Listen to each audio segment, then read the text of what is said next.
राजकीय मध्य विद्यालय लोहागढ़ा में एक ग्लोब का निर्माण कराया गया है। इस ग्लोब में ताप कटिबंध के साथ साथ अक्षांश रेखा और देशांतर रेखा को भी दर्शाया गया है। बच्चे एक ही ग्लोब में अक्षांश रेखा और देशांतर रेखा की जानकारी प्राप्त करेंगे।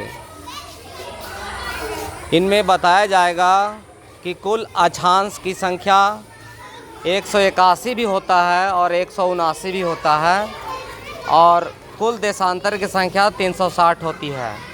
अक्षांश रेखाएं जो पूरब से पश्चिम दिशा से होकर चलती है, जैसे जैसे ध्रुवों तक जाती है इसकी लंबाई छोटी होने लगती है, लेकिन देशांतर रेखा एक ध्रुव से दूसरे ध्रुव की रेखाओं को एक साथ जोड़ती है, इसलिए इसकी लंबाई समान होती है।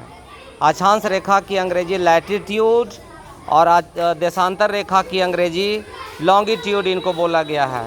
कुल देशांतर की संख्या 360 है। इनमें 0 डिग्री के उत्तर में उत्तरी ध्रुव और 0 डिग्री से दक्षिणी ध्रुव बच्चों को बताया गया है। 0 डिग्री से दक्षिण मकर रेखा है, ट्रॉपिक ऑफ कैंसर, और 0 डिग्री से उत्तर कर्क रेखा है, जिसे ट्रॉपिक ऑफ कैंसर बोलते हैं।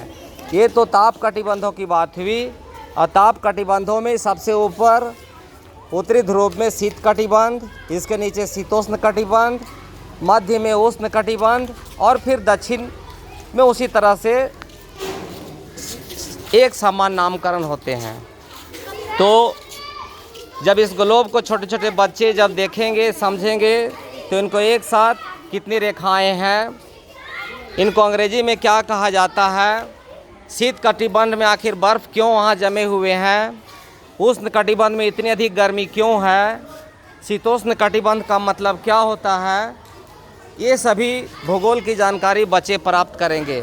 बच्चे बड़े ही उत्सुकता से देख रहे हैं। साथ में हमारे हिंदी के अध्यापक दीपक बाबू हैं, 8 क्लास के बच्चे हैं, श्री मंडल जी हैं, जो बहुत ही उत्सुकता से बड़ी कार्यशली होकर के इस ग्लोब को गहन निरीक्षण कर रहे हैं, कहीं गलतियां नहीं रह जाएं। इसलिए 2 विद्वानों को लगाया गया है कि कोई तीसरा आदमी गलती निकालेगा, इससे अच्छा है हमारे भाई बंधु ही गलती निकालें। गलती निकालने की उपलब्धि होगी, बच्चे अच्छी बात सीखेंगे, अभी ही गलती का सुधार हो जाएगा। धन्यवाद।